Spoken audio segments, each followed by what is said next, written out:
Thank you very much, and welcome to everyone to this very, very special occasion. This is going to be a beautiful concert. This is very special because it's not that every day we can welcome this kind of concert at our school. Now, I don't know if you know this wonderful ensemble called Orchestra of New Spain. Now, why are they called Orchestra of New Spain? Because, and I'll tell you a little bit about that, we are in what used to be New Spain. You know that Texas, some of the flags of Texas were the flag of Spain, the flag of Mexico. So this used to be New Spain. And the wonderful people that look in the archives of old Spain, and sort of cathedrals, and different kinds of archives, and look for music that hasn't necessarily been played for a long time. They rescue that music and they bring it to life. Now, if this is extremely important, bringing the music of old Spain to New Spain, is because music is a window onto the human soul. So in a sense, being global citizens is about a lot of different things. It's about knowing what's going on out there in the world, but it's also listening to music. It's about architecture, it's about painting, it's about art in general, it's about literature, it's about getting to know what other people do, and certainly music is one of those beautiful things that people produce around the planet. Every continent, every person, we're all musical. So I'm going to ask you to listen to this beautiful, unique music in total silence, and it's going to transport us to old Spain mainly, although I know that there's some other composers, Italian composers, but it's going to take us to old Spain. And it's a range of music going from the 16th century to the 20th century, from the Renaissance and Baroque periods to the 20th century. So enjoy, and please welcome the wonderful Orchestra of New Spain.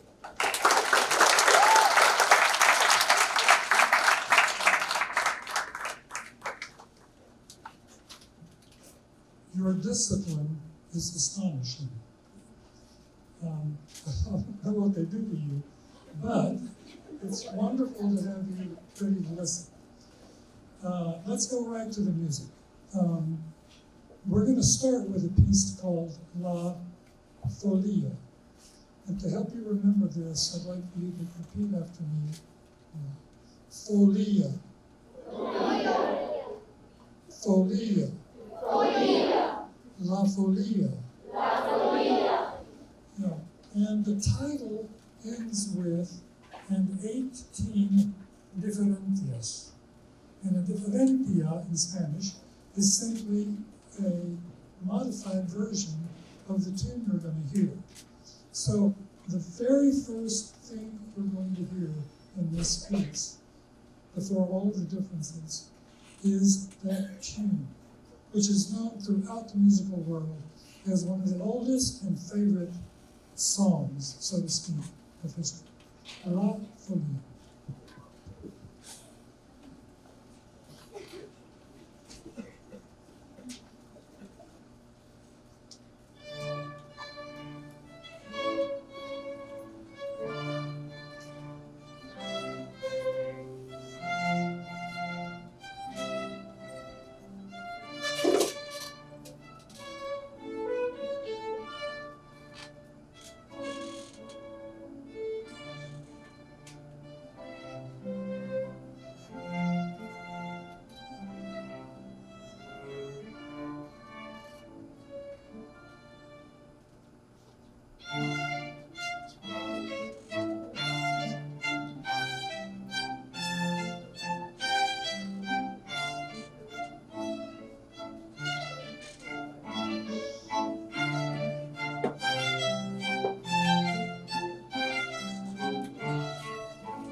I guess everyone knows what this is.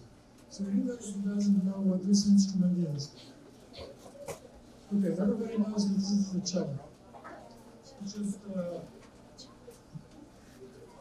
bass part of what was going on. So let's talk about the orchestra for just a minute. So we've got two violins over here. We have two violins over here. Why do we do that? Why don't we just have all the violins together? Because in the classical period, which is developed out of the Renaissance to the Baroque to the time of Haydn and Mozart, the composers are writing tunes, but it was always pretty easy to have a counter melody at a third or something like that, and they would write those counter melodies so that there was a difference. So the first violins over here were playing the tune, and then there was a response over here. But if you put them all together over here, you couldn't really hear the difference. Now, that all changed in the early 20th century when they started recording orchestras. Why?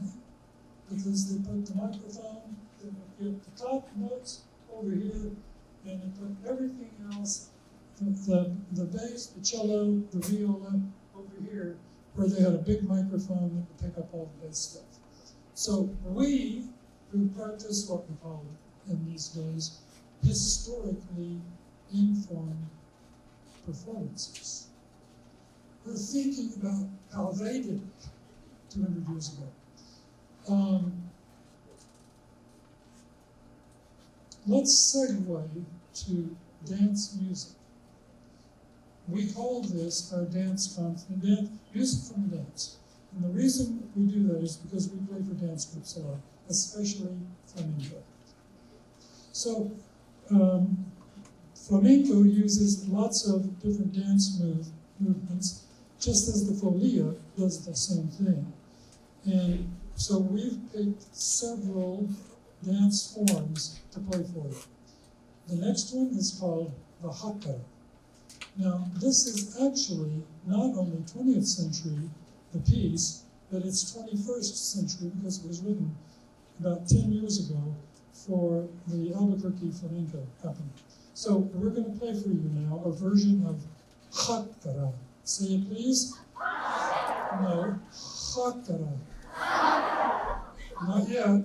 Hakara. Thank you.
At the very beginning, well, can we just play the first measure? I want you to watch what's going on and we'll talk about it from the very top. First measure.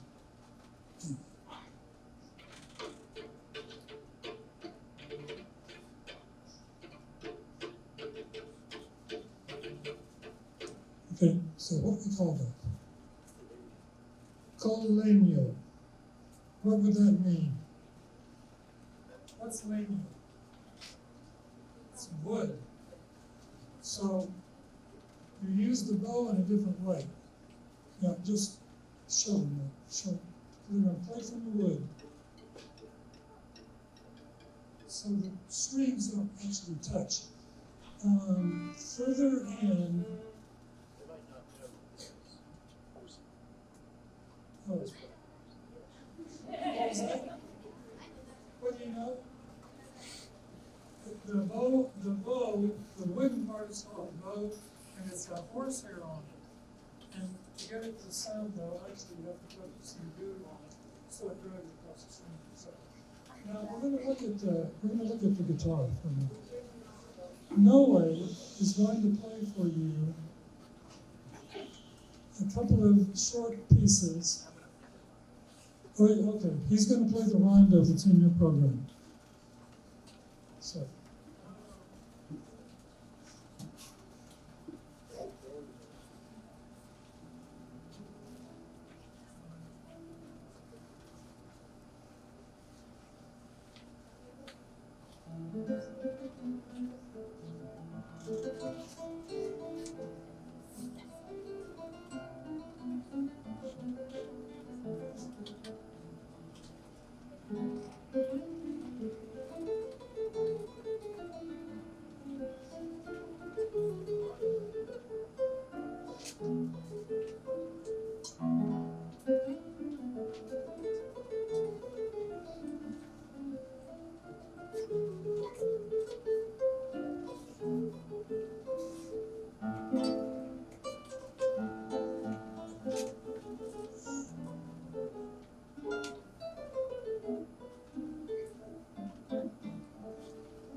How many guitarists do we have in the house?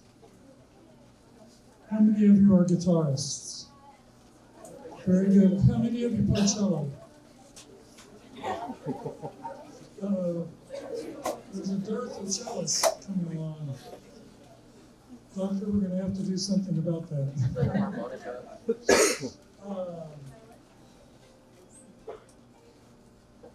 In the first piece, there's one thing I'd like to mention about that piece, and it's going to be in the next couple of pieces as well. These folks in the middle, in this period, the Baroque period, were called the continuo. And if you notice in the folia, they tended to play the same thing over and over and over again. They are the continuation of the basic part to let the violin stem play all of the differentias, the changes. So the next dance we're going to explore is the fandango. The first piece is anonymous, the first part of it. The second part of it was written by one of the most celebrated priests in Spain during the middle of the 18th century, a man named, he was Padre, he was of the Catholic Church, Padre Antonio Soler. So let's say his name, Antonio Soler. Antonio Soler. With the conductor, Antonio Soler. Let's go. So we have two versions of the fandango in one piece.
Enough of this very old music. We're just going to hear one thing now that's almost modern, beginning of the 20th century, late 19th century. Isaac Albéniz wrote a very, very famous series of pieces on the city of Granada, which is in the south of Spain, very celebrated for every aspect of it. And we have our dear friend Dina. Hope to get this right every time. Nesterenko. We're very pleased to have this highly educated in Russia violinist in Dallas, who's teaching at UNT and who has had a celebrated career before coming to town. She has taken it upon herself to put together very famous pieces for large orchestra into one violin. So what you're going to hear is her reduction of one of the sections of the Granada, written for orchestra and played by Dina on her own only violin. Dina, you're on.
Show them how violinists normally play pizzicato.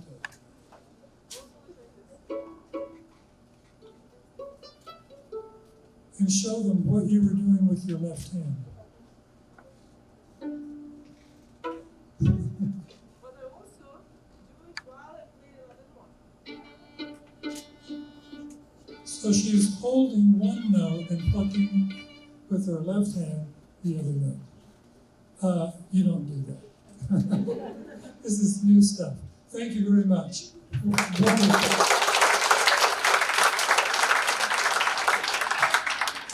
Another technique that she used was playing harmonic. You must be up to harmonics in your physics studies or whatever. We have another example of that, and I'm going to ask Sydney to demonstrate this because she has a very nice section in the next piece that we're doing using harmonics.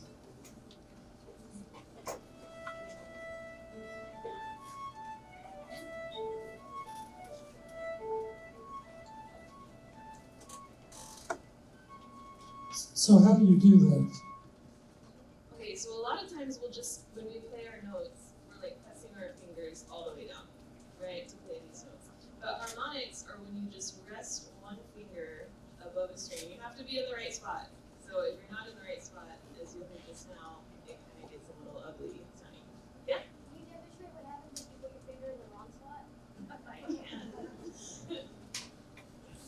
It was always one. You'll probably hear it.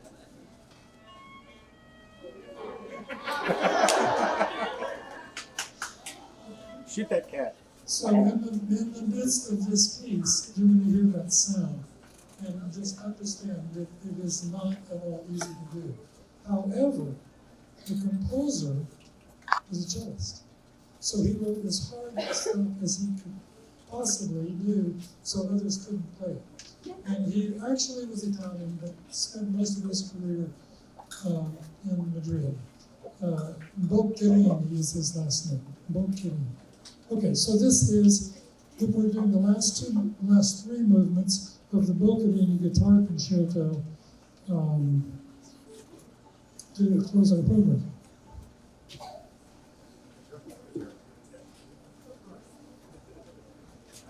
Guitar quintet, excuse me.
Thank you very much for having us here, for being such a wonderful audience.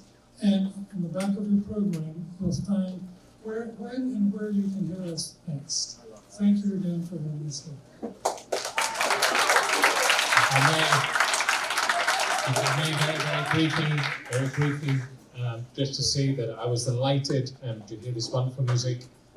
As you know, music is a universal language, and I could say that a lot of you could feel the rhythm and the beauty of wood and horsehair and, strings and castanets. It's natural. There's no electricity there. There's something extremely natural about it. Of course, as somebody from Spain, it touched my heart. So thank you very much. A big round of applause to the Orchestra of New Spain.